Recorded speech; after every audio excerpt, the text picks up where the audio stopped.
Sand! Sand! Sand! You want to dance? Ask me nicely. Let's talk. Better listen very carefully. No problem. You having fun? No! Thanks. So welcome to episode 4 of Jean-Claude Van Damme, the podcast where we watch Van Damme movies because he is not a stranger. Joining me today is my friend Zak Santucci. Zak, thank you for coming. Hey, thanks for having me. This is exciting. Yeah, absolutely. This is actually the second episode I've recorded today, so I'm going to be Van Dammed out after this. Nice. So let's go ahead and start in the usual way, which is why don't you let me know kind of your feelings on Van Damme, where you first came across him, and why you picked today's movie. Yeah, of course. I feel like I came to Van Damme a little late. Thinking about all the action movies I'd watch, a lot of them were, Sly, Bruce Willis, Arnie, even Steven Seagal. But I was always really intrigued with them. Like, I love that Time Cop trailer where he jumps up on the kitchen counter. Was always really, Sudden Death was on one of like my bucket lists of movies I needed to see because it was one of the Die Hard in a blank, different setting, and a hockey game seemed like a good idea for that. It works. But probably Street Fighter or Kickboxer might be my first movies I saw of his, and I was very intrigued. He's a charming guy. And today we are doing Lionheart. What made you want to pick this film? I didn't want to kind of monopolize the hard targets and the blood sports of the world and the really iconic movies of his. So I think out of that top tier, Universal Soldier, those types of movies, Lionheart's my favorite. So I figured let's talk about that one. I feel like it's an underrated one. Absolutely. And again, I have to go, Kickboxer, Bloodsport if I'm talking about my favorite. But if I'm honest with myself, my favorite is Lionheart. So Nice. That's why I was very happy that you chose this one, because it is a personal favorite of mine. Oh, great. And it even says so right there on the box. Jean-Claude Van Damme is Lionheart. Yeah, exactly. So this movie is directed by Sheldon Lettich, who was actually a writer on Bloodsport, and he actually did several movies of Van Damme, including stuff like Double Impact and The Order and Legionnaire and stuff like that. So they had a very good working relationship and made quite a few movies throughout the years. Yeah, that was this was I think my first Sheldon Lettich I've seen. But I know they've done some good stuff together, and that's another thing I've always liked. How many times someone has said that? This is my first Sheldon Lettich, but certainly not the last. I'm gonna rank all my Sheldon Lettich movies on Letterboxd after this. But that's one thing I always liked about Van Damme is that he does. Lettich isn't one of them, but him finding just different directors that he wants to work with. Like, he's kind of an auteurist in that way, where he's like, well, I need John Woo over here, I need Ringo Lam and things like that, and I've always enjoyed that about him. Oh yeah, and usually working with those people multiple times. Yeah, exactly. Which is always great. So why don't you give us a basic rundown of the plot of Lionheart? Yeah, well, it's a pretty crazy plot. It goes a lot of different directions. So we start off with a drug deal. Going under a bridge, pretty shady.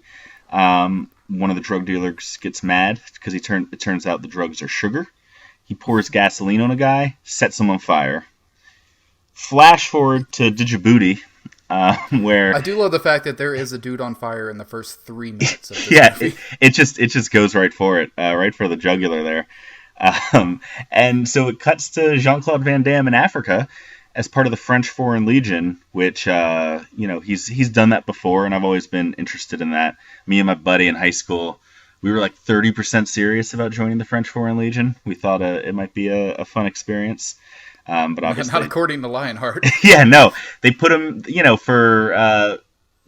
for telling the guy to... all right, so he tells the guy to fuck off, and they throw him in like a Cool Hand Luke hotbox, or they're going to. Because he wants to see his brother, who is in critical condition in L.A., who is the man who got set on fire, of course. And Jean-Claude Van Damme goes kind of crazy on him, stabs a dude in the hand, starts kicking people, steals a truck, and goes AWOL in a pretty violent way, which is pretty exciting. It's a great opening. It's a daring escape with kicks and stabs. Also, I don't really understand the concept of the French Foreign Legion that much, because there are times, there's lines where they make it seem like he volunteered to be in the French Foreign Legion, but then they also talk about as like, you only have 6 months left, and they threaten to make it 6 years, like he's being forced to be in it. Yeah, he's basically working at the prison from the beginning of Rambo 2, but they're calling it the French Foreign Legion. That's the impression I got from this setup. Yeah, I just wasn't sure. I mean, I guess I still haven't seen Legionnaire, so I guess I need to go watch that, and maybe that'll explain it more. Or it won't. It'll be the exact opposite. It'll feel like a more normal volunteer military organization. You'll be like, I have no idea what's going on now. And again, this is probably like maybe the third or fourth like Van Damme led movie to where it's his name on top, he is carrying the film. And this is kind of the point where he's really starting to get comfortable as an actor, I feel like. Because Bloodsport is great, but he's really rough around the edges, and kind of the same for Kickboxer, which is a little bit better. But here, like, even in the opening scenes where the dudes come to deliver his mail and kind of fuck with him, he does that knife stab to get his mail, and then he just has a little bit of comedy. He's just like, oh yeah, Gautier, that's me. And he seems much more comfortable in front of the camera, and I think that makes his charisma come out even more in this film. Definitely. There's a lot of moments, because this movie does kind of toe the line between cheesy and very earnest. And he's playing it pretty earnest the whole time. Even when he's joking, it's, with his niece, and he's being kind of heartwarming. So it's sort of, I don't know, it works, even though it almost feels like he thinks he's in a more serious movie than he is. Oh yeah, and it kind of shouldn't work, but it does for the most part. Yeah, definitely. And also he's just in incredible shape in this movie. There's a scene, I guess when he is first introduced, he is like shoveling some shit, and he's just working a shovel, and his muscles are bulging, and he's shirtless, and just so many muscles. Yeah, he really puts the muscles from Brussels name to test there, because he's huge. Oh yeah, and there's tons of that in this, because that is a big trope in Van Damme films, is him being shirtless and sweaty, as well as usually showing a bun shot, which we get an incredible one later on in this movie. But yeah, no, they just push it to the limits, because a little bit later when he's escaping and he's on the boat, there's just scenes of him shoveling coal into a furnace and just like constant bulging muscles. Yeah, same. Yeah, it's like he's in the steam room in the Titanic down there. And that's when he's stowing away to go to LA to see his brother. He comes up on deck where he's not supposed to. He's again in prison for some reason on this boat, and he sees that's in New York and just punches the dude and jumps off the ship and swims ashore. Which it's just, I don't know. He just makes all these hilariously rash decisions in his quest to go see his brother. He doesn't have any money on him. He's just Yeah, but it seems to come pretty easily, because he goes from wandering in the desert to finding his way onto a boat and then being able to make it. I guess he goes to New York City first. Yeah, he's in New York, which is surprising because I expected him to be in LA. So it's funny because you're like, well, where is this movie gonna go next? He's in the wrong city, Is it gonna be about him getting to LA, or is it gonna be about like what's the movie gonna be about? And I guess we figure out when he meets a kind of derelict street fight coordinator named Joshua, played by Harrison Page, who's great in this movie. I really love him in this. So good. Gets a really quick win in a street fight. Harrison Page takes him to a more kind of 80s style upper class yuppie parking lot street fight where he gets ready to make $5,000. And it's funny. So this is only 14 minutes into the movie. Everything that we've covered so far. It goes quick. It's boom, boom, boom. I love their first meeting though, when Joshua and Leon meet. Because of course, it's like, oh, what's your name? What's your name? Leon. It's like, Leon. The fuck is Leon? It's like, no, Lion. You were the lion. And he's kind of like the very street smart, kind of wise talking manager, mentor, guru guy to him. And I think he's another one of the reasons why this movie has so much heart, because as far as the dramatic scenes go, he kind of gets the bulk of those and does the best with them. Definitely, yeah. And I think he's having fun with the character. Like, it is kind of a a jester character a little bit, but he's kind of doing both. He's playing up the kind of the fast talking sort of street smart guy, like you said, but then he has these moments where he's a little more intense and quiet and dramatic, and it works. He's good at it. Well, and what I love about it is that as the movie progresses, you kind of see, like, he's basically training Leon just like he once was, and he's just getting Leon into what he is now, which is walking with a limp, being washed up, not having any use for him anymore because he's too old to really fight. Yeah, exactly. Especially when we come in contact with the lady, which is where this is heading next. Yeah, and this street fight, this kind of yuppie with all the rich people, it's like the characters from Less Than Zero grown up in this parking garage. And this is one of my favorite moments because they're watching this fight between these two people. And this one girl is just watching. She's really bloodthirsty, really into it. This isn't the lady. This is just a random girl. A punch flies right in front of her. Blood sprays all over her cleavage. And she looks Jean-Claude Van Damme in the eyes, wipes the blood off her boobs, and licks it. And it's like, dude, it's 1990. No. Exactly. You don't just lick up strangers' blood. No. Yeah, this is the height of the age scare, and these are people that are willing to fight for money. So I don't think they're very they're not the cleanest. Who knows where they've been? But yeah, this basically turns into like rich people watching poor people fight the movie. Yeah, exactly. And this is great also because that scene has a big nut shot where one guy kicks another guy in the nuts from behind, and then in Jean-Claude Van Damme's big fight, the fight lasts about 20 seconds because he just drops to his knees, lifts the guy's foot up, and punches him right in the nuts too. And that's in like rapid fire. That's about 2 minutes with 2 nut shots. Oh yeah, absolutely. Which actually, this one guy, he doesn't really get any lines, but he does have one line, which it's "Let's do lunch sometime," and then he kicks the dude in the balls. Yeah. So he gets like a one-liner for some reason. But yeah, we do meet the lady in this scene, who is kind of like the rich lady that runs these fights and bets on them and stuff like that.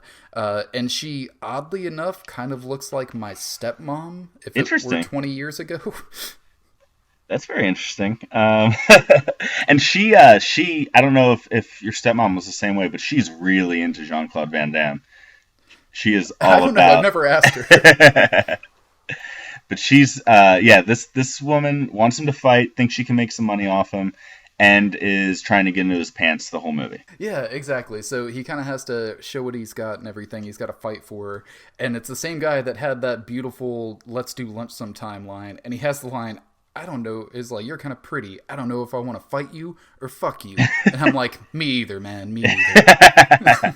Yeah, that line encompasses Jean-Claude Van Damme's career, I think.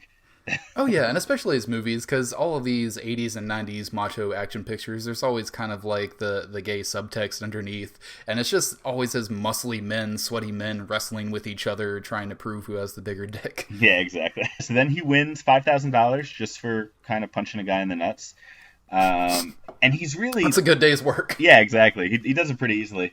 And he's really... It's funny, the way the movie's written is that it puts all these obstacles in his way just to kind of show how single-minded he is about this. Like, he doesn't want to be in a street fight. He just wants money to get to L.A.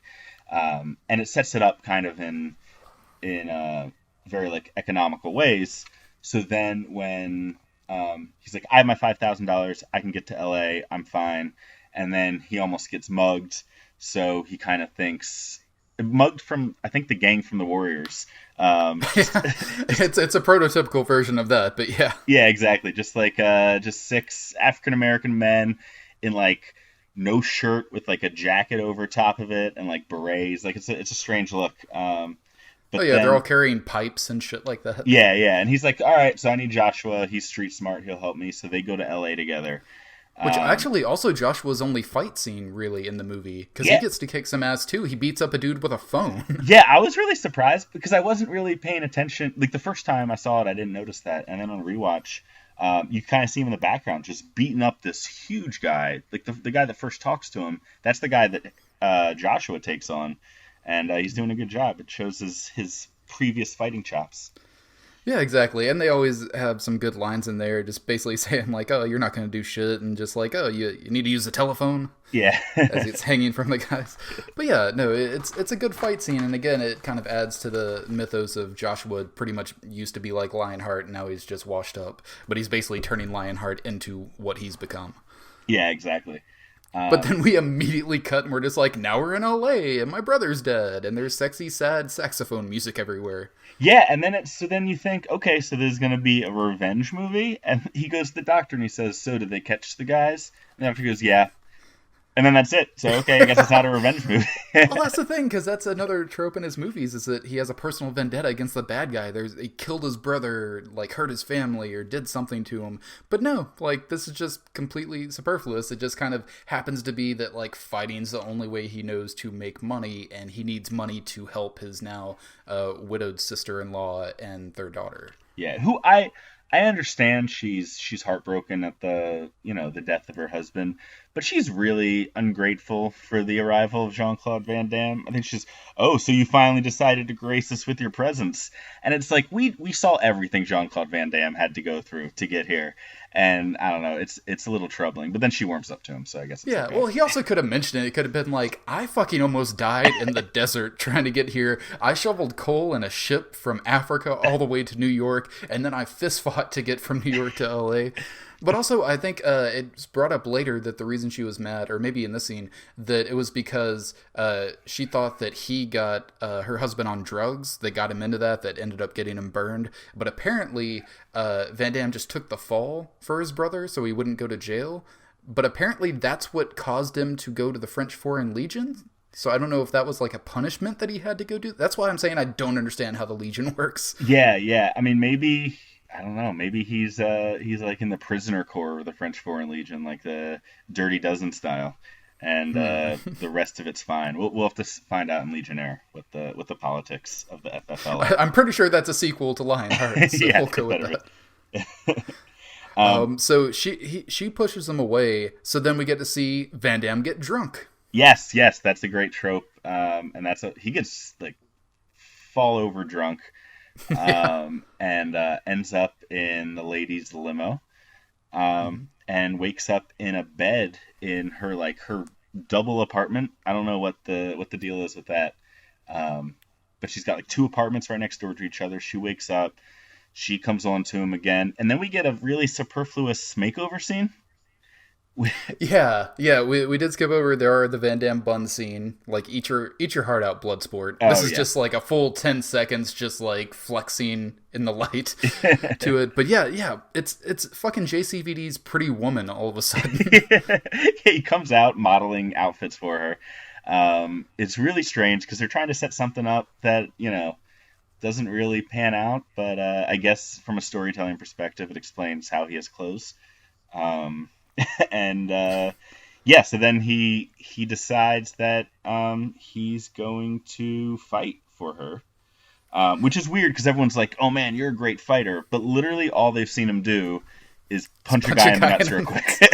Yeah, but basically it's just that he sees that his sister-in-law and their child is about to get kicked out of their apartment. They don't have money. The husband left them with a bunch of medical bills and stuff when he died. Yeah. So he decides to fight, not because he wants to fight, but just because he wants to make money to give to them. Yes, exactly. And she works in like a tomato processing plant. I don't know what she's doing for a living, but she's boxing produce in a warehouse and not making enough money for the rent. So he sets up like a fake life insurance fund. And every time he wins money, he has Joshua limp on over there and be like, "Oh, your husband set up this. Here's money for you," because she doesn't want his help, obviously, because she doesn't like him very much at this point.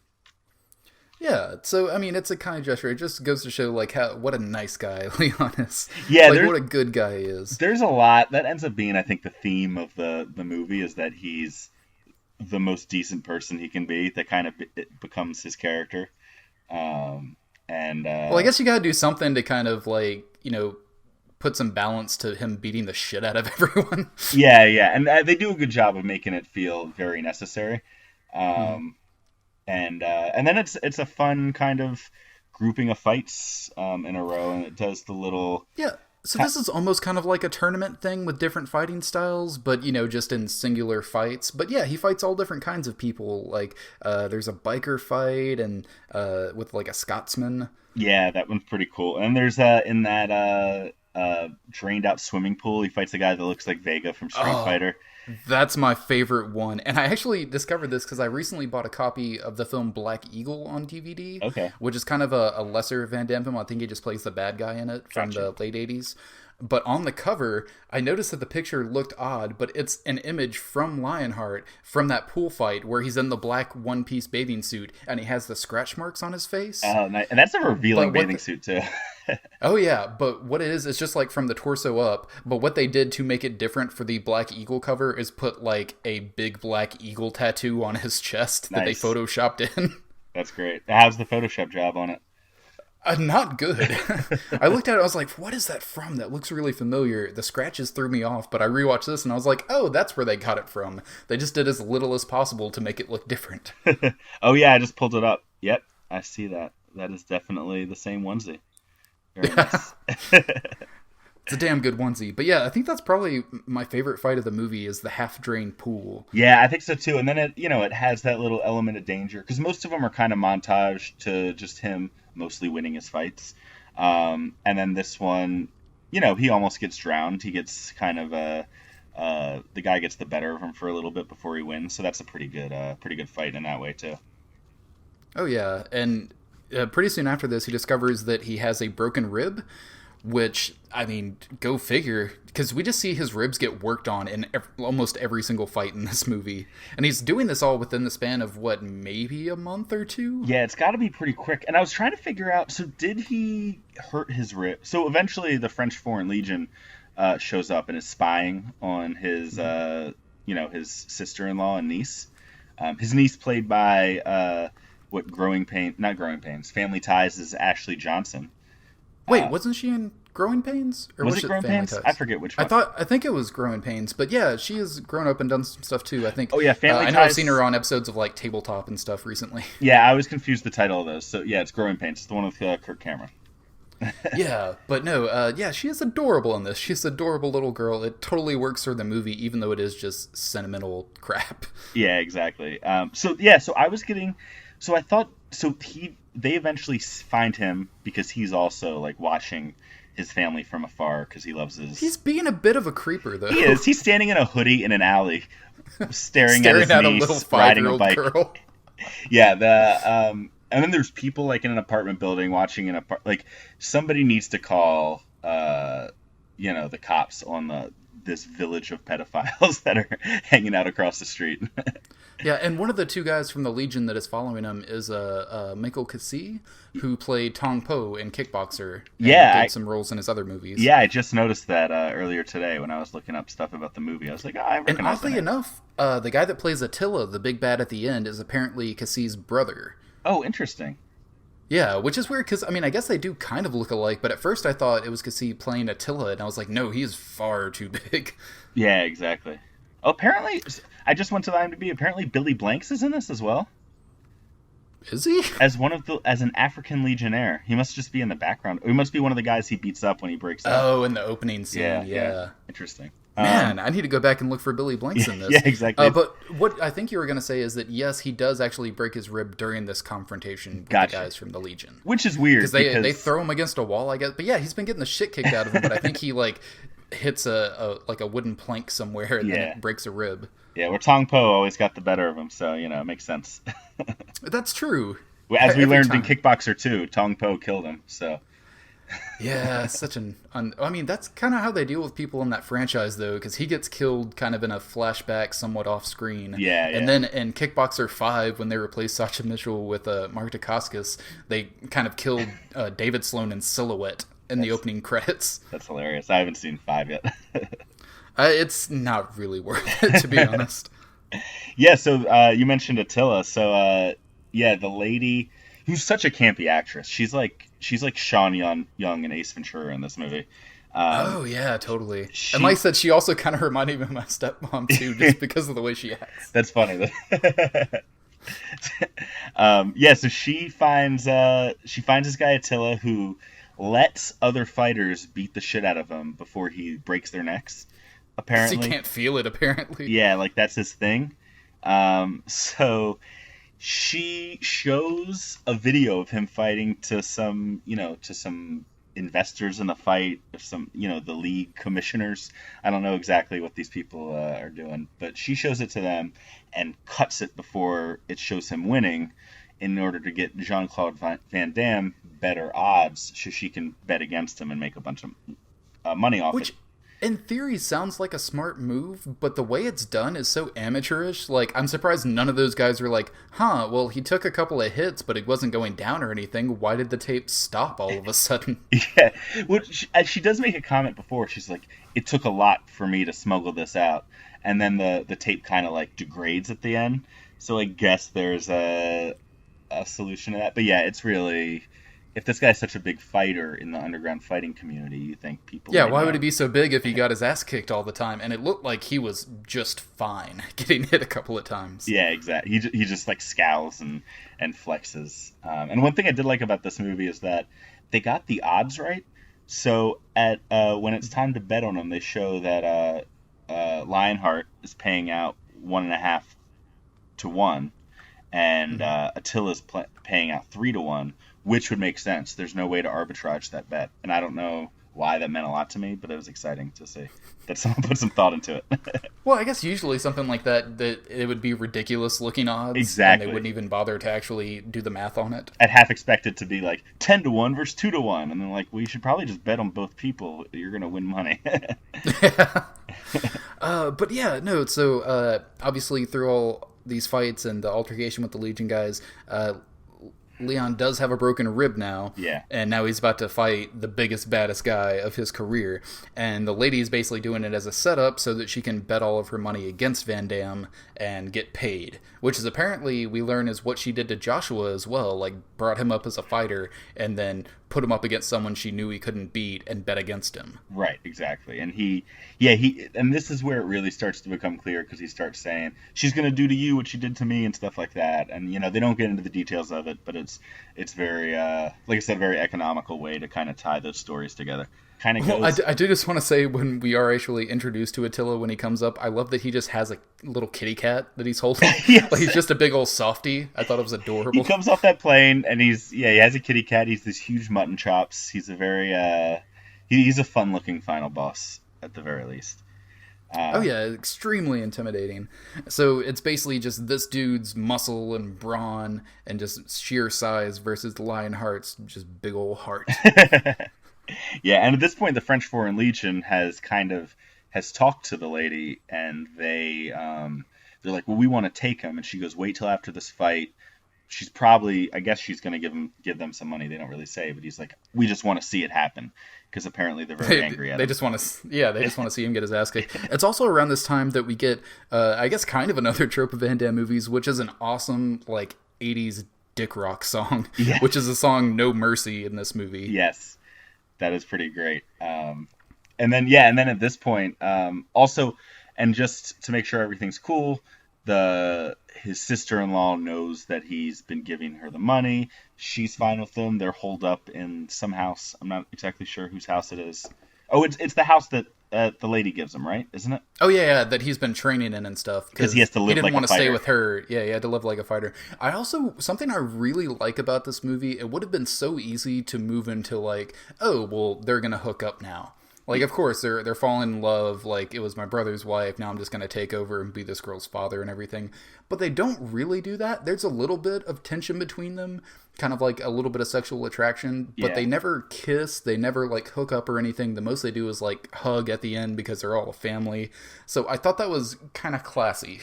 Yeah, and I feel like they do that on purpose, because there's even a moment at the end where it looks like they're going to kiss. And he just puts like his forehead to hers or something like that, and it's almost like a very explicit fake out.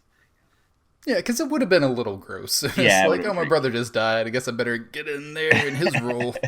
Yeah, and it's really antithetical to his whole character. He's like, I'm the most decent person alive.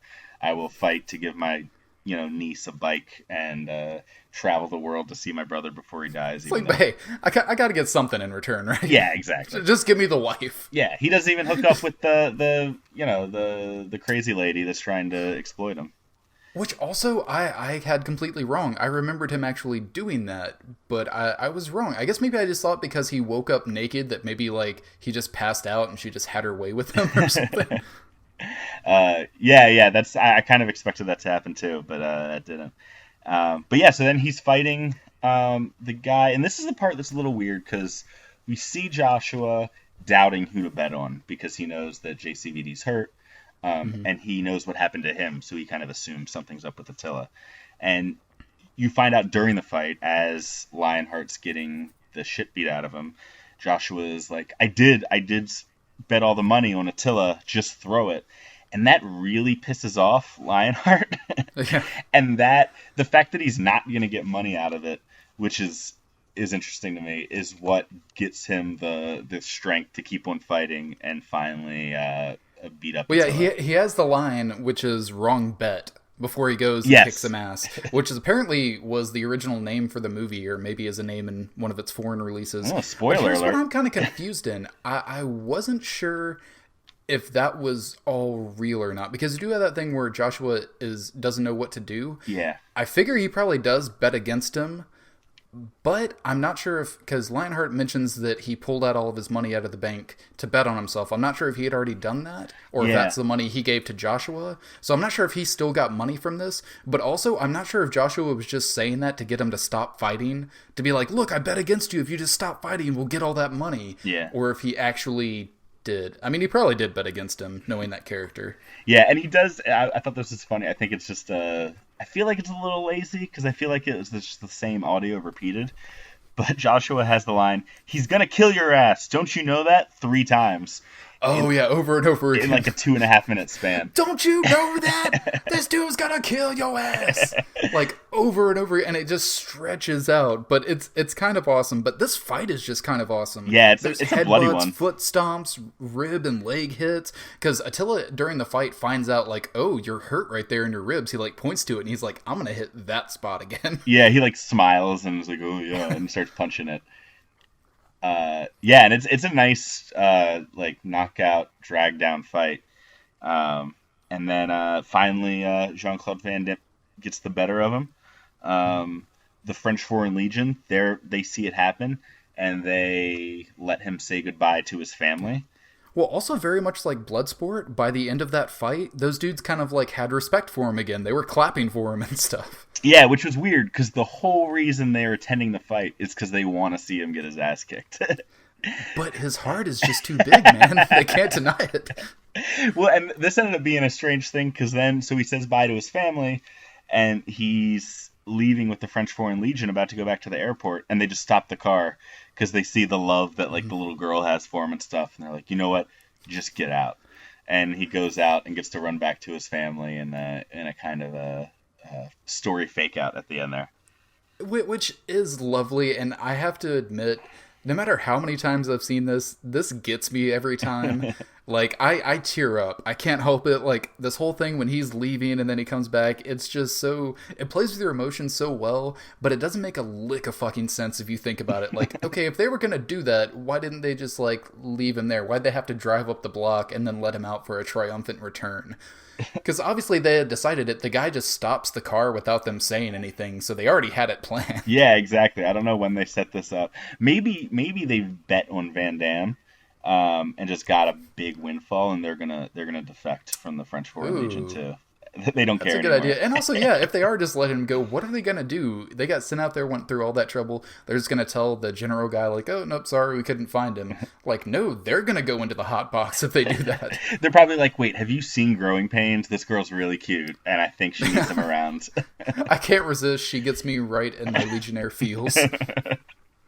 Yes, but we are missing a few things. Like, there's not really any splits in this movie. No, like, he does kick some spin kicks, he kicks some people through things, but no splits. There's even a lot more punching than kicks for the most part. I Yeah, feel because like. it's like street fighting, so it's a Yeah. lot more of just like actual punching. But he doesn't have the personal vendetta. There is a lot of like slow motion screaming and Yeah, the there's. nudity and stuff like that. But yeah, no, this is a bit different for a Van Damme film, and it did all right at the box office, but it wasn't just another blood sport or kickboxer, so that's probably why it didn't do quite as well and isn't remembered quite as well as those films are. I was really expecting like Attila's handlers to have some connection to the drug trade. Like I was waiting for that moment where they kind of slapdashed a connection together to make you feel that story arc kind of end, but they don't, because it's not. It's funny. It's just not about that. It's really just about him doing what he can to help his family. You know. Which is good. That shows that it was actually because Sheldon Ledger also did write it with Van Damme. Yeah. And I guess that shows like clever writing, because that would be easy, lazy script writing to where he finds out during the fight or something that Attila is part of the drug ring that killed his brother, so that gives him the vengeance he needs to take him out. Exactly. But no, it's just like, no, okay, everyone doesn't think I can do it. They all bet against me. I'll show you. Yeah. And then he beats him. Yeah, his brother is just like a device to get him there, not a driving force of the rest of the plot, which is interesting for an action movie, because usually they try to be as tight as they can in small ways, but I think it definitely makes it better. Oh yeah, absolutely. I mean, and it does. And it also shows that Van Damme didn't just want to keep doing the same movie over and over again, because he kind of already did two very similar ones with Bloodsport and Kickboxer, and this is where he tries to start branching out. And I think the next movie, or the next movies he did was stuff like Death Warrant and Double Impact. So like he was trying to jump into different roles and not just do the same action movie over and over again. Yeah, definitely. Although the one thing I noticed, he is, because his nationality is always a thing in the movies. And he does a better job of explaining his nationality in movies than, say, Arnold Schwarzenegger does, where it's just this guy with this thick Austrian accent. Yeah, they usually just don't talk about it at all. But in this, he's super French. Like, he just needs like a baguette and like a striped shirt walking around there. And there's even like pieces of broken English that I wonder if they were part of the script. I kind of assume so. Like, there's a place where he goes to Joshua. He gives him the address of a place in L.A. and he goes, I wrote down, "Find me this place and don't ask too much question." Or another one where he said he took the fall for his brother with that shipment from Amsterdam. He goes, "He was not enough strong to be in jail." Oh, yes, I also wrote that line down. And I think that is just Van Damme. Because I think at this point, because even a couple years later in '93, when he worked with John Woo, apparently like they had a little bit of a problem speaking to each other, because John Woo spoke very broken English and Van Damme still spoke very broken English. But that's it's how never Troll really 2 gets gone made. away. Yeah, it's never really quite gone away though, because even now, if you see Van Damme in videos and stuff, like he still kind of talks like that. Like he talks faster, he's more comfortable doing it, but he's still like, it's just like, nah, I don't need to say the whole sentence. I can get it across in like 5 words. Maybe that's why I worked with that director so often, is because that director didn't try to correct him, and it didn't hurt his ego as much, so there were less fights with that director. The director's like, just print it. He's French, whatever. Well, it's just like, no. I give you a job. You don't tell me no. Exactly. We'll work together for decades. But yeah, he gets a lot to do. I mean, he cries and he drinks, and I mean, he acts in this movie, which I thought was fun. It was a nice change from his previous ones. And also, I think the first time he kind of had like a more heartfelt role where he like interacted with a child and stuff. Yeah. I don't think he had really done that before, and I think it did show more, obviously not more family friendly because it's still a hard R, but it's a little bit more softer side of Van Damme. Definitely. And I definitely enjoyed that aspect of it. So, the last thing we do on the show is to give it a final Van Damage rating on a scale of 1 to 10. 10 being something kind of like Bloodsport, kind of untouchable, and 1 being something like Derailed, which is a garbage piece of shit. Yeah, and I think even without having to take into account, just like on a scale of Van Damme movies, even on a scale of all movies, I realized I gave this like a strong 4 on Letterboxd, so I think this is 8. This is an 8 Van Damage for me. Very, very well. I said that too. I said this is definitely a solid 8. But again, if I take my personal feelings into account and what Van Damme movie I would pop on and watch at any time, if I had the urge to do so, would probably be this one. So I think this is a hard 8 and a soft 9. Nice. Yeah. So like an 8.5. Yeah, I'll give it an 8.5. But as soon as we stop recording this, I'm gonna just say to myself, it's a 10. It's a 10. You didn't say it, but it's a 10. Yeah, this is as far as my personal ranking of Van Damme. I'm a big Hard Target fan, so I think that might be my favorite. But I'd say this is a pretty close number 2 for me. Oh yeah, and this is one that if you don't just feel like watching dudes fight in a tournament for an hour and a half, or gung fu and doves flying everywhere, this is the one you go for. Yeah, definitely. Yeah, I had a good time with this. Even watching it twice in a matter of a few months, because I just saw this for the first time earlier this year, and then you mentioned you're doing this podcast, and it was kind of the first one that came along, mainly because it was fresh in my memory, but I wanted to watch it again in quick succession like that. Yeah, don't feel bad. This is probably like the second or third time I've watched it this year. Good, nice, very cool. It's Van Damme comfort food for me, I think. Definitely, yeah, it's a good one. So do you have anything you're working on? Anything you'd like to plug or would like people to check out? I've been writing a regular article at actionagogo.com, and that reviewing a lot of B action movies for the most part. I call it Netflixing under the influence because I'll imbibe while I watch it. But it's been a while since I've done that. It's been a few months because I got married and bought a house and I've been doing all this stuff. But I'm trying to get back into it. So hopefully, and you should. Time. It's very enjoyable stuff. I have read it, and I especially enjoyed your Kickboxer 2-piece. Oh yes. I had a good time with the Kickboxer movies. I have to write a 3 and a 4. I watched them all in a row, so they're almost in the can. So hopefully I'll get some in there by the time this is on air. I'll have something up. And that's at the site actionagogo.com? Yes. Okay. Well, thank you very much for joining me today, Zach. Oh, thank you, sir. And we'll see you here next time on Jean-Claude Van Damme. I'd sound awful. I'm not going to do that anymore.